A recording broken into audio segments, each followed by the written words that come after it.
Coming up, why do so many goal systems fall apart so fast? I think it's not because you're lazy and not because you don't care. Usually it's because you're trying to do everything everywhere all at once. So nothing actually sticks.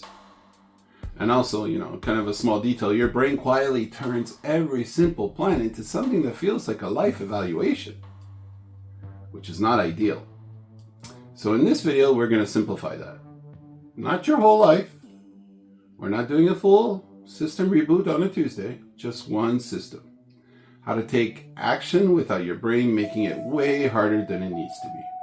So let me introduce you to the FunHob Coaching W.H.A.T system.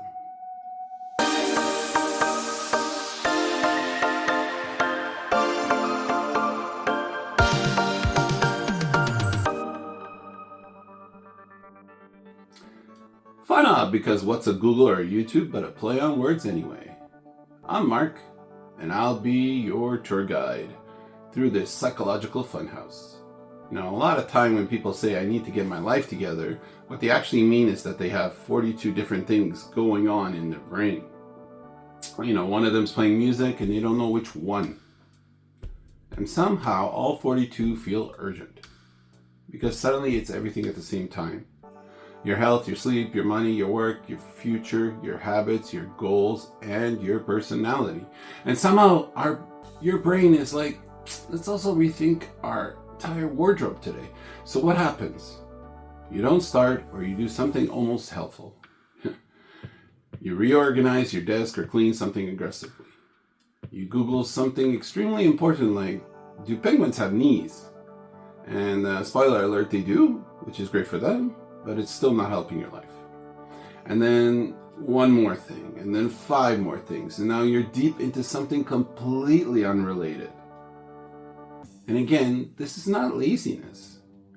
This is what happens when the starting point feels, huge, vague, confusing, or like you accidentally signed up for an exam.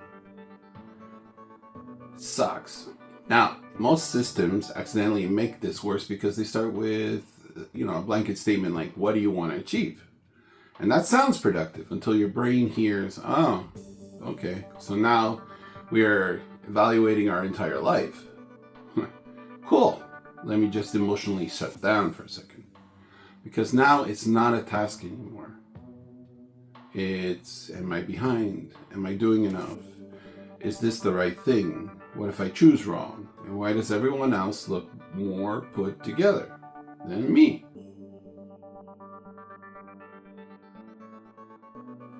Now, the real issue is not effort. It's how hard it feels to start. Most systems start too big. They're not clear enough or feel like you're being tested. So your brain does something smart. It avoids it because it feels like pressure. If something feels like pressure, your brain will try to move you away from it. Not because it's sabotaging you, but because it's trying to keep things manageable. And that's the point.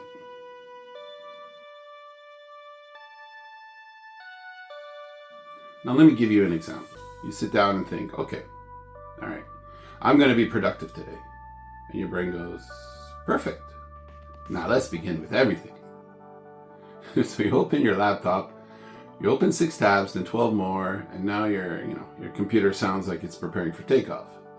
Then suddenly you're watching top 10 facts about dolphins. You're informed.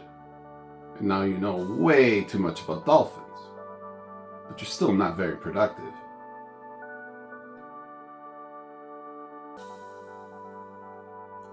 Why this keeps happening? Well, it's because your brain is juggling too many questions. What matters? Where do I start? How big is this? How long will it take? What if I don't finish? At some point, your brain just goes, yeah, we're not doing this right now. So we're going to do something else. So instead of figuring everything out, we make it smaller. We keep it contained, and we're going to reduce the decisions. Here's a quick segue before we continue. If your brain is like, oh, I needed this, you can just stay here with this. There's nothing else you need to do. But if you want, you can like the video or subscribe and hit the bell so you get notified when new videos come out. It helps the channel a bit because, the algorithm gods. And if you ever feel like going a little bit deeper, there's more on Patreon. No pressure, just here if you need it. Future you might even appreciate it. Alright, back to the video.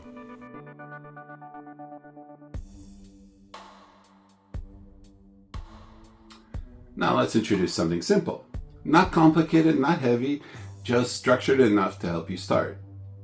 I call it the FunHob Coaching What system because honestly, what else would I call it? Alright, let's start. First, W, what? That stands for what? What do you want to do? What actually matters right now? And what is the actual action? Now, when we feel overwhelmed, our what is usually a giant, terrifying cloud. It's full of all this kind of stuff. We don't say, I need to pick up my shoes. We're going to say, I need to clean this entire pigsty because I am failing at adulthood. Now, that cloud, that's not a what. That is an emotional spiral wrapped up in a chore. You cannot actionably clean the house in one step. There's no way. So your hands literally cannot touch the entire house at the exact same time. So what do we have to do? We have to shrink it. We have to bring it down from the stratosphere, and instead of not clean this house, but take these 3 dirty mugs from my desk to the kitchen sink. Now, that sounds dumb, but it works. Not organize my life, but throw away the junk mail on the counter. I mean, let's look at another very common one, all right? You feel guilty because you haven't talked to anyone in weeks. You think, I'm a terrible relative. I need to reconnect with my family. Again, that is a massive, foggy cloud. Now, you can't just do reconnection in a single bound because it feels like a massive emotional mountain. There's no way. So instead of fix my relationship with my extended family, your what needs to become microscopic. So you're going to go call Aunt Linda. Actually, if calling feels too big, let's make this even smaller. Send Aunt Linda one single text message asking her how her cat's doing. Now, you're not solving the grand puzzle of your existence. You're choosing one single tiny place to stand.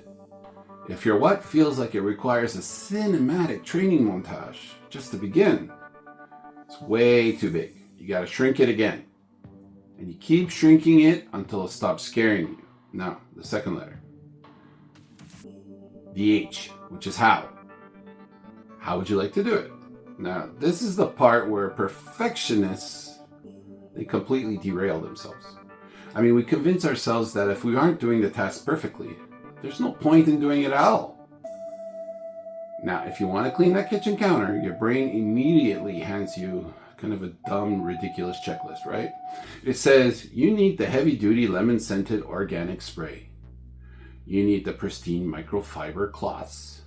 You need to change into your cleaning clothes. You need to light a candle to set the proper mood. You need the perfect upbeat playlist with exactly 120 beats per minute. And because you don't have all those things ready to go, you sit on the couch and do absolutely nothing. The how in this system is about finding the absolute path of least resistance. It's not perfect, it's not optimized. It's just doing it. Now, how are you going to wipe that counter? With a damp paper towel, in your pajamas, while wearing one sock, while listening to half a podcast? I mean, that's it. What about checking in on Aunt Linda? Well, your brain says you need to sit in a quiet room, brew a cup of herbal tea, and be emotionally prepared for a 45-minute deep dive into family gossip. No. If the how feels heavy, you're not going to start. So how are you going to reach out to her? Well, while walking out to the mailbox on speakerphone with zero agenda, or maybe the how is just, typing a quick text while you're standing in front of the microwave waiting for your burrito to finish heating up. We are actively lowering the bar here on purpose. We lower it until stepping over it is completely effortless. If your plan requires a full routine and emotional alignment with the universe, I gotta tell you, it's far too complicated. All right, we're gonna be moving on to the A, which is allotted time. Now, This is the safety net for your panicked brain. We are aiming for 5 to 10 minutes. You can go up to 3 hours maximum for bigger projects, but honestly, in the FunHob system, we like shorter. Much, much shorter. Why? Well, because short is safer, and safer is infinitely easier to start. I mean, when you tell yourself you are going to clean the house all Saturday afternoon, your brain treats that like a literal threat to its survival. It feels like a prison sentence. It will do anything in its power to get you out of it. It will suddenly convince you that you urgently need to reorganize your sock drawer by color. But if you say, you know what, I'm going to clean for exactly 8 minutes, your brain pauses and says, okay, I can survive 8 minutes. I mean, 5 minutes feels manageable, but fixing everything all at once does not. Let's take the phone call example, right? An open-ended phone call with a talkative relative is, well, a trap, and your brain knows it. I mean, you avoid calling Aunt Linda because you secretly think you're going to be trapped on the line until the next ice age. But what if your allotted time is strictly 5 minutes? You decide in advance that this interaction is going to be incredibly brief. You're putting a firm container around that scary thing. When tasks have no boundaries, they bleed into the rest of your day, your weekend, your life. But by setting an allotted time, you're building a sturdy fence around the chore. You're gently telling your nervous system, well, we are only visiting this activity. I mean, we're not moving in permanently. And finally, the T, which stands for timed. Now, this is the most important part, and ironically, it is the part you will want to ignore the most. You must actually set a timer. I mean, use your phone, use your oven, go on Amazon, buy a vintage egg timer. I don't care. But when it ends, you stop. Hard stop. No extension. No negotiating with yourself. No saying, I'm almost done with this side of the room. Let me just finish this one little corner. No. Stop wiping the counter, drop the sponge immediately, and walk away from the sink. Now you might be thinking, wait, we're actually allowed to stop before the job is finished? Yes, you are. But Mark, what if the house isn't clean yet? It's not going to be. And that is exactly the point. You see, if you push past the timer, you are lying to your own brain. I mean, you promised your brain this was only going to take 8 minutes, right? If you trick it into cleaning for an hour because you got in the zone, your brain's not going to trust you ever again. So the next time you say it'll be just 5 minutes, your brain will say, nice try, liar. We're going to be watching dolphin videos. But by stopping the exact second the timer rings, you prove to yourself that it's safe to start. I mean, what about Aunt Linda? If your allotted time is up, you say, hey, Aunt Linda, I'm sorry to cut this short, but I have something on the stove and I have to go. Love you so much. And you hang up the phone. Now, you successfully executed the action without it draining your entire life force. That strict boundary is why you'll actually start the next time. It transforms a dreaded, endless obligation into a quick, harmless game.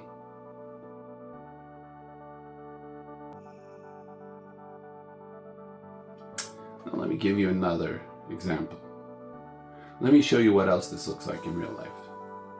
Now, let's say I want to lose weight.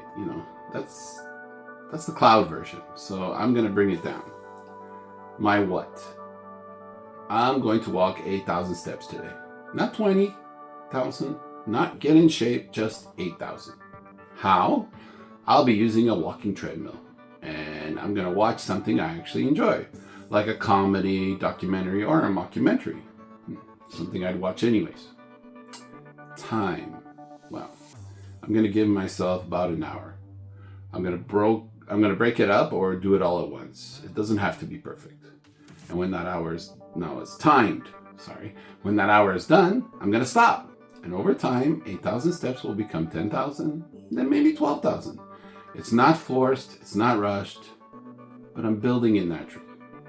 And maybe later, I'm going to look at what I'm eating. But not all at once. That's the point. This is just a place to start. And that's the difference. You're not fixing your whole life. You're entering one action cleanly. Even if you get on that treadmill and it's 10 minutes, or even 2, that still counts. You started something, and we'll come back to that idea later because it matters more than it sounds. But for now, this is what we're going to do.